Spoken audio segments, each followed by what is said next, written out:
आज हम आपके साथ बहुत ही प्यारी साखी साझा करने वाले हैं। कृपया अंत तक सुने। सेवक सेवा में रहे, सेवक कहिए सोए। संगत जी, छोटी सी दुख की घड़ी में हम डोल जाते हैं, या फिर जब भी हम पर दुख की घड़ी आती है तब हम डगमगाने लगते हैं। हमारा विश्वास परमात्मा से उठने लगता है।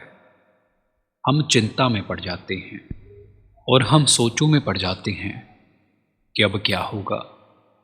परेशान हो जाते हैं। पर हमें ऐसी अवस्था में परेशान नहीं होना चाहिए, क्योंकि हमें बचाने वाला वो कुल मालिक है, वो कुल परमात्मा जिसने हमारी रचना की है।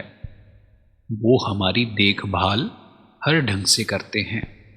ऐसा होना भी चाहिए, क्योंकि हम उनको कुल मालिक मानते हैं और हमने अपना हाथ उनको पकड़ा रखा है। तो हमें किसी भी हालात में घबराना नहीं चाहिए, क्योंकि वो कभी हमारे साथ बुरा नहीं होने देंगे। जब हम उस कुल मालिक को अपना मालिक मान लेते हैं या फिर उसकी रज़ा में रहना शुरू कर देते हैं, तब हमारा दाखिला संत मत में हो जाता है और वो कुल परमात्मा हम पर कृपा करके हमें किसी पूर्ण संत महात्मा से मिला देता है और वो हमें नाम का दान देते हैं, जिससे उस कुल मालिक की और हमारी जिम्मेवारी बढ़ जाती है। अब जब हमने नामदान ले लिया तो हमारी जिम्मेवारी बनती है कि हम उस कुल मालिक की रजा में रहें और नाम का सिमरन करें। और उस कुल मालिक की जिम्मेवारी बढ़ती है कि वो हम पर बुरे कर्मों का प्रभाव नहीं पड़ने देता और हमारे साथ कभी बुरा नहीं होने देता। अगर हमारे साथ कुछ बुरा होता भी है या फिर हम किसी दुविधा में पड़ते हैं, तो वो भी हमें वो कुल मालिक ही डालता है, क्योंकि आप फरमाते हैं कि हम सुख की घड़ी में कभी उस मालिक को याद नहीं करते। अगर हम उसको याद करते हैं तो दुखों में, मुसीबतों में। अगर हम उस कुल मालिक को याद करेंगे, उसके नाम का सिमरन करेंगे, सिमरन भजन करेंगे, तब ही हम इस भवसागर से पार उतर सकते हैं, उस कुल मालिक का मिलाप हासिल कर सकते हैं। अगर हमने उसके नाम का सिमरन नहीं किया तो हम इस भवसागर में डूबते रहेंगे, तैरते रहेंगे, कभी हमें मंजिल हासिल नहीं होगी। अगर हमारी ज़िंदगी में मुसीबत ना हो तो हम इस दुनिया के सुख सुविधाओं में ऐसे खो जाते हैं कि हमारी ज़िंदगी में उस प्रभु, उस कुल मालिक के नाम का कोई जिक्र नहीं रहता। कुछ ऐसा ही प्रचार हमें बाबा फरीद जी महाराज देकर गए हैं, जो कि बहुत पहुँचे हुए संत महात्मा हुए हैं, जिन्होंने इस दुनिया में उस कुल मालिक के नाम का प्रचार किया है और नाम सिमरन की कमाई की है। और जैसी ज़िंदगी वो व्यतीत करते थे, वैसी ही ज़िंदगी वो अपने संगत करने वालों को व्यतीत करने के लिए कहते थे। और जब उनकी संगत के द्वारा उस कुल मालिक के आगे फरियाद की जाती थी, तब बाबा फरीद जी भी उस फरियाद में शामिल होते थे। और फरियाद में संगत उस कुल मालिक से कोई सुख मांगता, कोई धन दौलत और कोई अपने लिए बाल बच्चे। और बाबा फरीद जी उस कुल मालिक के आगे फरियाद में दुख मांगते।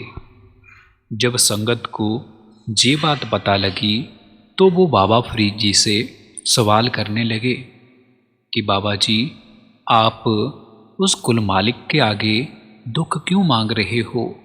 हम सब तो उनके आगे सुख की फरियाद लगा रहे हैं, पर आप हमारे उल्टे चल रहे हो। जी क्या बात बनी? तो बाबा फरीद जी ये सवाल सुनकर मुस्कुराने लगे और बहुत ही सुंदर बाबा जी ने इस सवाल का उत्तर दिया। उन्होंने कहा कि अगर मैं उस कुल मालिक से सुख मांगूंगा या फिर मुझे सुख मिलेगा, तब तो मुझे उस कुल मालिक की याद ही नहीं आएगी, क्योंकि मैं तो उस सुख में खो जाऊंगा, और जो खो ही गया उसे मालिक की याद कैसे आएगी? हम इस जिंदगी में खोने नहीं, जागृत होने आए हैं। आप देख ही सकते हैं जिनको सुख मिलता है। आप देखिए उन राजे महाराजों को जिनके पास दुनिया के हर एक सुख हैं। उनकी दिनचर्या को देखें। वह अपने दिन की शुरुआत शराबों कबाबों से करते हैं और सारा दिन नाच गाना देखते हैं और इन सब में अपना जीवन व्यर्थ कर देते हैं। उनको कुल मालिक की कोई खबर नहीं है। उनकी ज़िंदगी में मालिक का नाम नहीं है, क्योंकि वो अपनी ज़िंदगी में मोह माया में फंस चुके हैं, इस दुनिया के सुखों में फंस चुके हैं। उनकी ज़िंदगी में उस कुल मालिक की कोई खबर नहीं है, उस कुल मालिक का नाम नहीं है। उनको सत्य का एहसास नहीं है। उनको पूरी ज़िंदगी में ऐसा लगता ही नहीं कि ये दुनिया भ्रम है, ये दुनिया झूठी है। वो माया की नींद में सोए हुए हैं और इस माया की नींद से जग पाना बहुत मुश्किल है। अगर उस कुल मालिक की कृपा हो, उसकी हम पर बख्शिश हो, तब ही हम इस मोह की नींद से जग सकते हैं, तब ही जहाँ से निकल सकते हैं।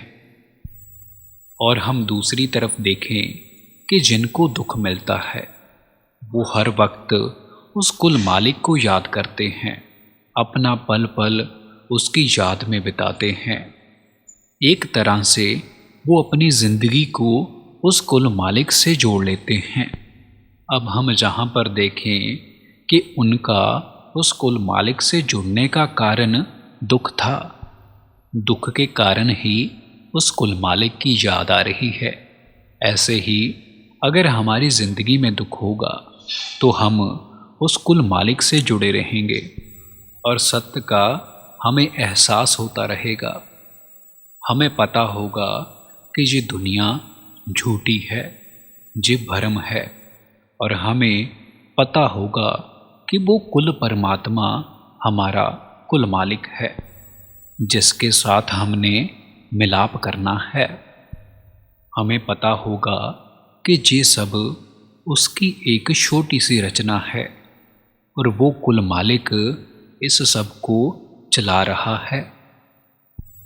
तब ही हम इस माया की नगरी को समझ पाएंगे और इस माया से आज़ाद हो पाएंगे। अगर ज़िंदगी में सुख आएंगे तो हम अपना सारा जीवन इस माया में व्यर्थ कर देंगे, क्योंकि हम उन सुखों में इतना खो जाएंगे कि हमें उस कुल मालिक की याद नहीं आएगी। हम इस ज़िंदगी को अपनी असल ज़िंदगी समझने लगेंगे। हमें नहीं पता होगा कि हमारा निज घर कौन सा है। इसीलिए मैं उस खुदा के आगे फरियाद करता हूँ कि आप मुझे दुख देना, ताकि हर पल मेरी ज़िंदगी के हर क्षण आपकी याद में व्यतीत हों और आपकी याद मेरे सीने में बसी रहे। संगत जी, हमें फरमाया जाता है कि हमें हर प्रकार की अवस्था में बिना नागा उस कुल मालिक की भजन बंदगी में बैठना है। पर कई बार ऐसा भी होता है कि हम सुखों के दिनों में उस कुल मालिक को भूल जाते हैं और उसकी याद में बैठना भूल जाते हैं और उसको याद नहीं करते, क्योंकि जब तक हमारे पास सुख है हम उस सुख में खोए हुए हैं। हमें उस कुल मालिक की याद नहीं है, हम इस रचना में लीन हो जाते हैं। और जब हम पर दुखों की बरसात आती है तब हम उस कुल मालिक के आगे फरियाद करते हैं कि हे परमात्मा, हमें बख्श ले, हम पर रहम करे। और बाबा जी अक्सर फरमाते हैं कि अगर हमने उस कुल मालिक को सुखों में याद किया होता तो दुख आते ही नहीं, क्योंकि उनकी अवस्था ऐसी बन जाती है कि उनको दुखों और सुखों से कोई फ़र्क नहीं पड़ता। वो दुखों और सुखों से ऊपर उठ जाते हैं। और संगत जी, हमें भी अपनी अवस्था ऐसी ही बनानी है। संगत जी, हम अपने चैनल पर बाबा जी के रिलेटेड वीडियोस अपलोड करते रहते हैं। अगर आपको इस प्रकार की वीडियो सुनना पसंद है तो आप हमारे चैनल को ज़रूर सब्सक्राइब करें